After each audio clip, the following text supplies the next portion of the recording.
Hello, good morning again. So today, short video lang. Yung mag-i-install lang ako nitong mga nabili ko. These are small upgrades that I think will make a difference for my motorcycle, and I've considered this as unique additions to my PCX 160 to Lumi. So this is fuel cap cover for fuel cap cover dun sa gas cap natin. Kulay pula siya. Sunod pa rin naman tayo sa color scheme ni Lumi. And this one, supposedly dapat may laman to na fluid, pero gagamitin ko kasi ito sa airbox for aesthetic purposes lang talaga to, kaya idadagdag ko to. Kasama niyan is ito Samco flexible hose. So yun, ganyan siya mamaya. Makikita nyo kung paano ko to install mamaya. Voice over na lang ako. And finally, this one, Ozy Racing na sticker in silver. Malalagay ko siya sa mugs ko. Saktong-sakto to sa pula. Mag-i-stand daw talaga to mamaya. So yun, install natin. Punta tayo kay Lumi and let's make her happy again by installing these parts. Nakaka-addict mag-upgrade man. Nakaka-addict mag-modify ng motor.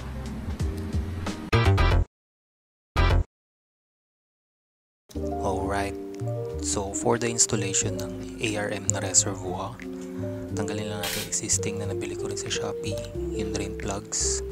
Clear yung pinaka-tube na ito, so eventually maninilaw yan, kaya pinalitan ko na. Then dito niluluwagan ko yung pinaka-Samco flexible hose, yung butas niya,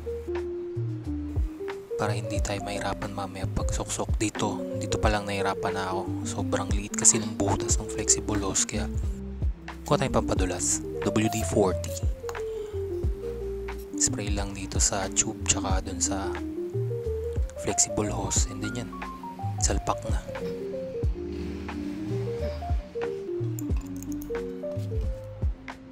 Next, install naman natin yung reservoir cap. Unscrew lang natin, then screw it back lang. Very easy lang mag-install na ito.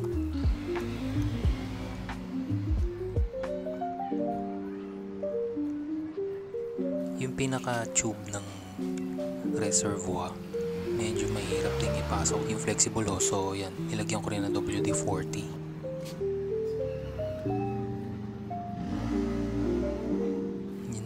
Yan, salpak lang din. Easy peasy.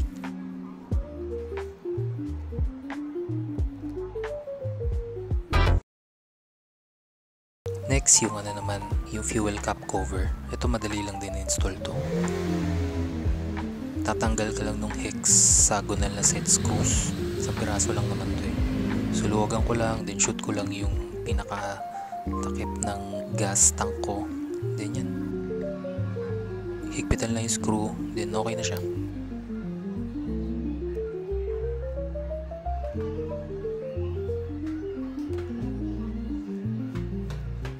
Just place it back. Very nice touch of red sa aking gas cap.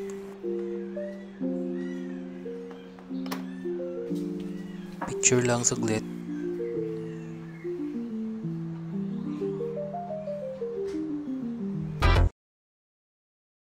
Finally, yung ating Ozy Racing stickers. Dito naggugupit lang muna ako ng mga stickers for each side, since 4 sides to.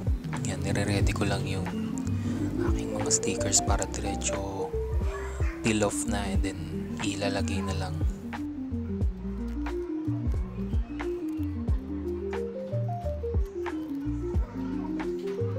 Dito nag-i-spray muna ako ng alcohol para malinis yung surface, and then pinupunasan ko ng basahan. Tapos yan, peel off the stickers slowly but surely.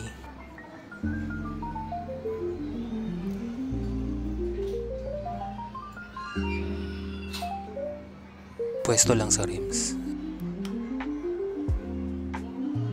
Dito, bend it as necessary para flush siya dun sa diameter ng mugs. Use your fingers para lumapat na maayos. Very easy. And then peel off lang yung sticker film. And you're done. So, this is Lumi now. Ang ganda na ni Lumi. these are just small upgrades that I think really makes a difference. Sa isang taong kong pagdadrive, wala pa akong nakitang nakamotor na gumawa ng ganito. Mukha medyo baduy siya pero it's unique naman to my eyes at least. Kaya in-install ko siya.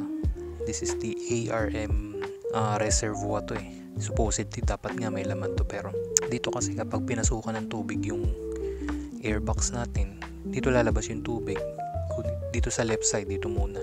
Pag pinasok na talaga yung loob, yung air filter na basa, dapat dito normally may lalabas na tubig dyan. Ayoko mag-clear na hose kasi maninilaw eventually. So nagganito na lang ako, nag-block na lang ako, Samco. Bukod dyan, ito rin, in-install ko rin itong OZ Racing stickers. These are silver, reflective yan eh, pag na-flash yan, reflective siya. Although I think the sticker quality could be better, pero ito lang muna yung meron ako for now. It's looking really good. This was recently installed din, the tail tidy.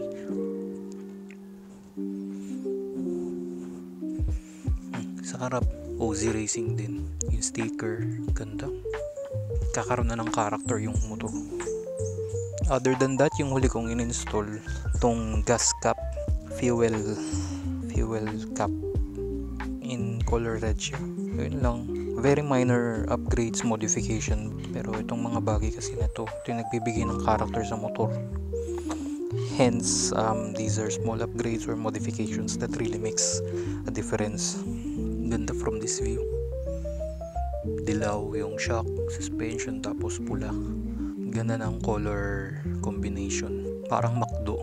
So yun lang. I hope you guys enjoyed my curated items for Lumi. One thing I'm very proud of is I'm a very good curator of things for my motorcycles. So yung upgrades is pinipili ko talaga. Pinag-iisipan talaga, binubusisi ko talaga. So yun lang guys. I hope you enjoyed this video. Subscribe for more content in the future. Yun lang. Adieu.